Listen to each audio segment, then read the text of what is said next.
In this episode of Cutting Edge Health, we're talking about 10 ways to treat neck pain effectively other than surgery and pills. If we've met, I'm Dr. Orlando Landrum. I'm a physician that helps patients understand their options and lets them be able to figure out how to be able to deal with pain, whether it's physical or whether it's mental, and how to be able to punch it in the face and get back to leading the life that they deserve. Today, we're talking about neck pain. And neck pain is a pretty common presenting problem and issue.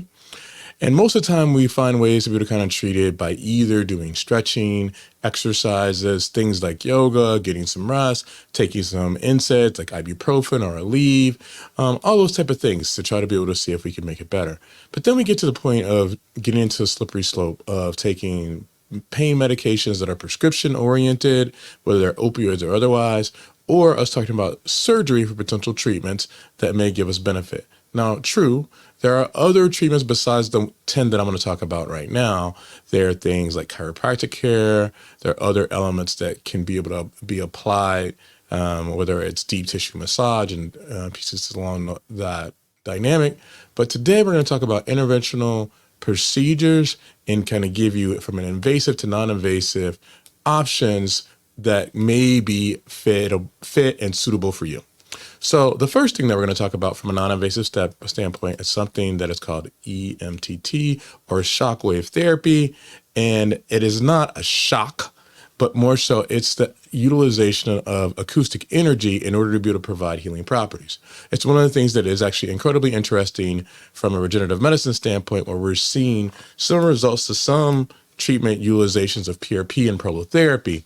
And by doing this, we don't necessarily have to do anything that invades the skin. And so this has been helpful for some patients that have neck pain, whether it's secondary to a muscular issue, sometimes a nerve issue, things along those lines to be able to give benefit. So now we talk about invasive type therapies going forward, but the initial is with the incredibly small invasiveness, and that is the utilization of dry needling. And so there's a difference between acupuncture, which there's multiple different types of acupuncture, everything from traditional Chinese medicine to other elements that focus along the ear, homunculus and such. However, in this context, what we're talking about is using traditional needles that are similar to acupuncture needles that are very thin, and we're applying to the trigger points. And applying them to the trigger points is a collection or bundle of muscle that's not functioning in its traditional normalcy. And by placing that needle there, we have this release of that tense muscle in order to be able to get relief and benefit. So that's the second option. A third option kind of mimics that in somewhat of a similar way, but instead of us just placing a needle, now we're talking about doing an injectate, and that is doing a trigger point injection. So trigger point injections can be placed in a number of different areas, but particularly for those patients that have neck pain, normally we're focusing on things like the spinous capitis as well as the trapezius muscle. Traditional injectates are typically things like steroid and local anesthetic. However, there can be other utilizations of things like glucose and Serapin and things of those nature that can be able to try and see if we can get improvement in that muscle that's causing the areas of the pain. And then as we start to go into number 4 and so forth and so on, now we're starting to get more invasive. And so the next step is us targeting the joints of the neck or the cervical facets, those areas that allow for us to be able to have lateral rotation as well as being able to have both extension as well as flexion of the spine. And so when we take a look, we have placements of the needle in and around the area of the facet. Now, historically, years ago, this used to be the way that we would treat neck pain covered by insurance by placing steroid in that area. Traditionally now, steroids are not covered by traditional treatment into the cervical facet. However, there are other things that we're going to talk about in the future that actually are appropriate to be placed in the facet and to be able to provide relief. However, cervical facet joint injections and cervical medial branch blocks that are kind of similar to it, which we're also going to touch on a little bit, can give some degree of benefit as a pretty common utilization. So probably the most common needle type technique for neck pain is something that's called a cervical epidural steroid injection, where the needle is placed, and this is an interlaminar or translaminar approach where the needle is placed in the midline, similar to the way some patients get for either surgery or for labor and delivery on obstetrical units.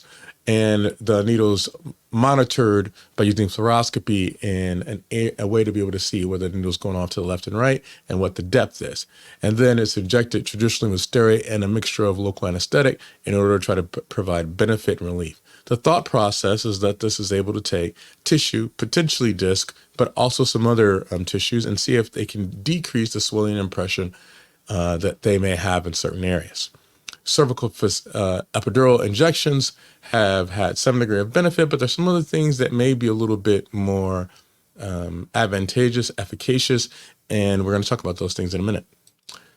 So the next step is looking at things like cervical RFA, or radio frequency ablation. And this picture is a picture of the neck, both on the left-hand side, looking at it from a lateral view or from the side, and on the right-hand side, looking at it from forward. And what you can see is that there's a whole network of nerves that supply these joints. As we talked about the joints previously, there's cervical facet joints that have pain, traditionally worse with arthritis and degeneration, but sometimes worse from injury. So things like whiplash can cause pain that's present in the neck. And so the most common treatment probably for neck pain nowadays is something that's called a radiofrequency ablation, traditionally using thermal temperatures that are above 80 degrees, most of the time 85 to sometimes 90 degrees, in order to be able to try and see if you can ablate the nerve. There are different proponents of this as well as opponents of this in terms of how this can potentially cause some issue, and we've covered this in other talks, but it is a very commonly covered via insurance type treatment, and for some patients it can cause some degree of relief. So one of the most invasive ways to be able to provide neck pain relief, but traditionally used within the context of radicular symptoms, meaning it's going down the arm, is a cervical spinal cord stimulator. And so this is the application of a spinal cord stimulator in the epidural space, similar to how we talked about an epidural steroid injection about 2 different interventions ago. This is actually a placement of a spinal cord stimulator lead into that area that then is connected into a battery, similar to like how you would have a pacemaker for the heart, and electrical stimulation is provided. There's a number of different pathways that can be used, a number of different wavelengths that can be used that can provide pain relief to the neck and the head, and can be able to give benefit.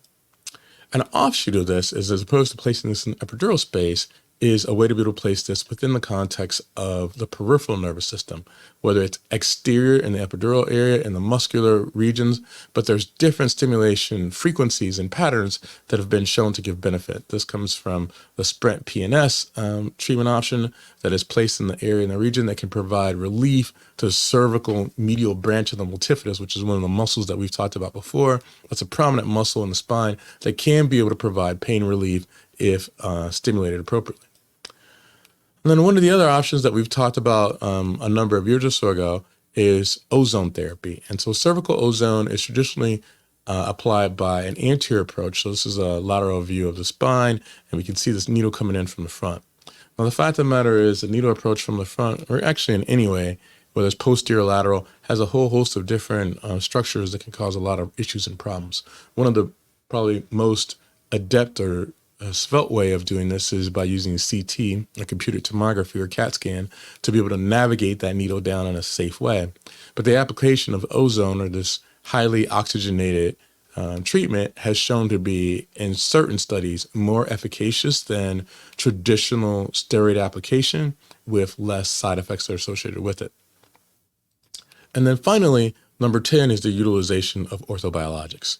And so those are going to be things like PRP and stem cells. And one of the things that we see when we take a look at this is that if you have a decrease in disc height, sometimes you can see an improvement in that height.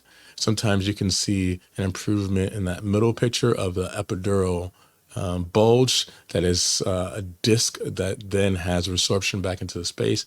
And sometimes you see improvement in terms of nerve function as well as anatomy.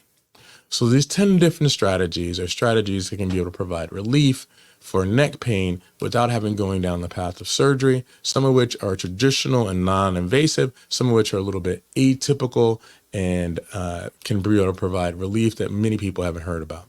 If you found this video helpful, please hit the like button. If you'd like to learn more about topics such as this, please hit the subscribe button so we can be able to help you understand how to be able to punch pain in the face. Get back to leading the life that you deserve. And thank you so much and have a great day.